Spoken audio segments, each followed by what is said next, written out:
Vamos conversar com o oncologista Igor Alexandre, que vai tirar todas as nossas dúvidas sobre os tipos de câncer, como tratá-los também, como preveni-los e ainda sobre a importância da doação de medula óssea para quem está numa fila de doadores.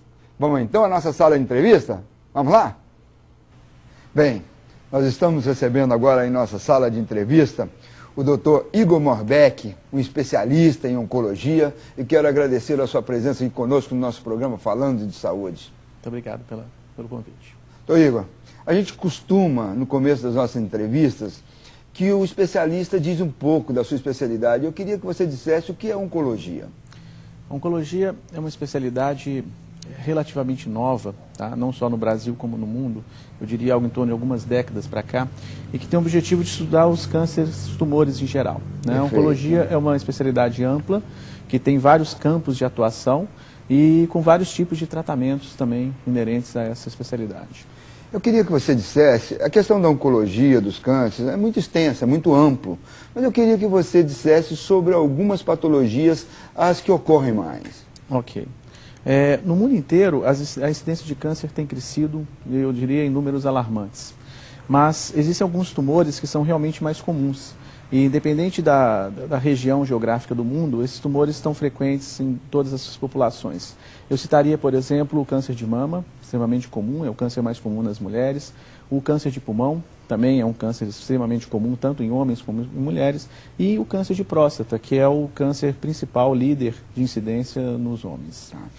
Você colocou essa questão, já que você falou em câncer de mama, e as pessoas, muitas delas, acreditam que só há câncer de mama em mulheres. E ocorre também, uma certa quantidade, nos homens também, verdade? Isso é verdade. É bem menos comum o câncer de mama no sexo masculino do que nas mulheres. Eu diria algo em torno de 10% dessa incidência apenas que ocorre no sexo masculino.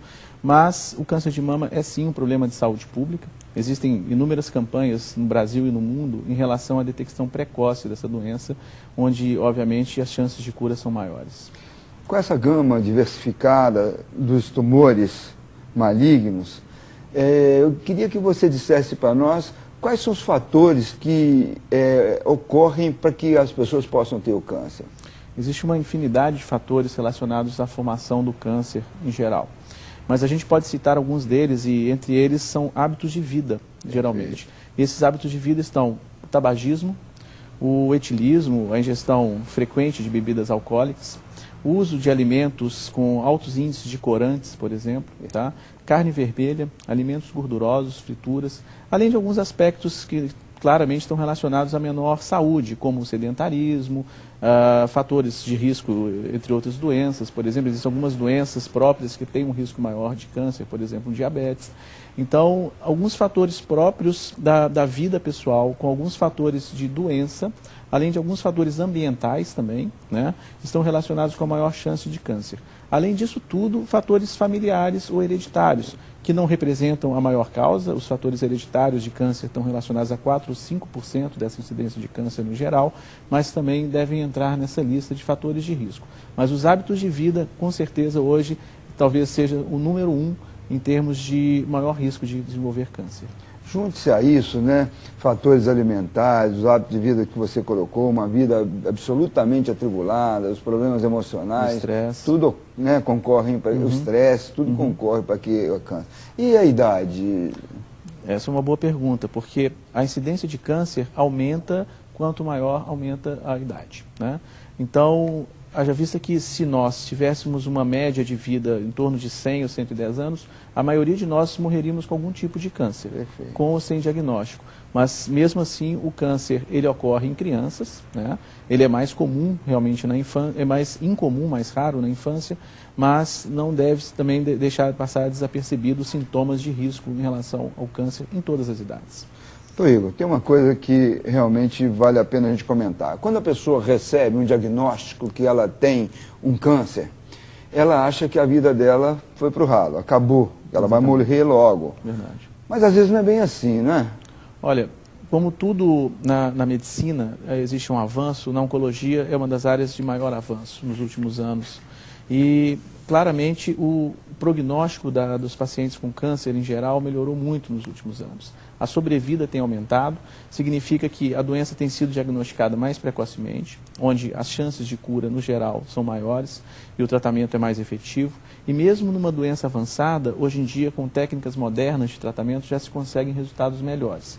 Então, pode-se dizer que hoje o câncer não deve ser levado como um estigma, como uma palavra proibida no meio, né? Muito pelo contrário, o diagnóstico de câncer deve ser sempre compartilhado com o paciente e com a sua família, para que eles possam estar esclarecidos desse diagnóstico e poder ajudar o médico o melhor tratamento possível.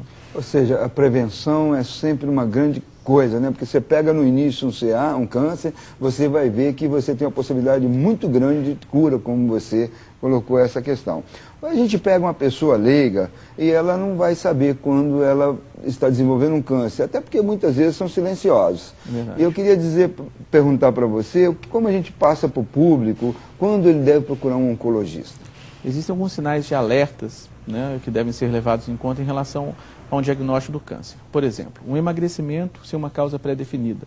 Geralmente um emagrecimento rápido, que ocorre em semanas, né? Uma dor súbita, de aparente causa desconhecida também, uma dor abdominal, uma dor no tórax, por exemplo. Obviamente que isso não deve ser levado em consideração que toda dor está relacionada ao câncer. O crescimento de algum tumor ou nódulo em alguma parte do corpo, né? Lembrar também que muitos nódulos ou tumores benignos crescem e deve ser feito sempre um diagnóstico diferencial com isso, né? Associado a isso, a anemia e algumas alterações laboratoriais, perda de apetite também é um outro sintoma que pode estar relacionado com o câncer, mas é como você falou, a maioria dos tumores infelizmente cresce de maneira silenciosa e os sintomas não são específicos. Então todos os sintomas que eu citei podem estar relacionados com outras doenças, doenças benignas. Então, na verdade, o que deve se fazer é, na presença de um sinal que se considera importante, procurar um médico, geralmente um médico generalista, um posto de saúde ou um clínico geral, para que esse possa então fazer os exames necessários para que possa ou não chegar a uma conclusão definitiva do caso. Perfeito. Então ele procura, como você disse, um generalista e de forma referenciada até o médico especialista, no caso o oncologista. Nos últimos dias, a mídia, a imprensa tem dito que tem tido um aumento de casos de câncer no Brasil e também aqui no Distrito Federal. Isso a gente pode concluir que é verdade? Isso é verdade. Como eu disse anteriormente, a incidência de câncer tem aumentado em todo o mundo. E vários fatores levam a esse aumento, e principalmente os hábitos de vida é um dos principais deles.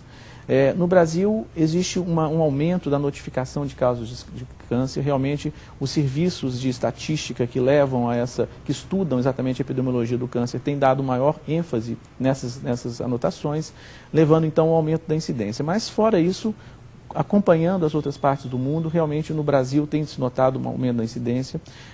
Em Brasília, especificamente, uma maior exposição solar, principalmente nessa época do ano, associado a um alto consumo de carne vermelha, são alguns dos fatores que a gente considera de risco para uma taxa maior de câncer de mama.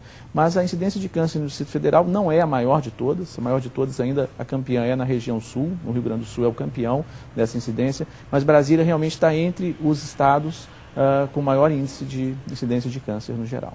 E os tipos de câncer que são mais letais, que mais matam, são realmente os de mama, ou de próstata, de pulmão?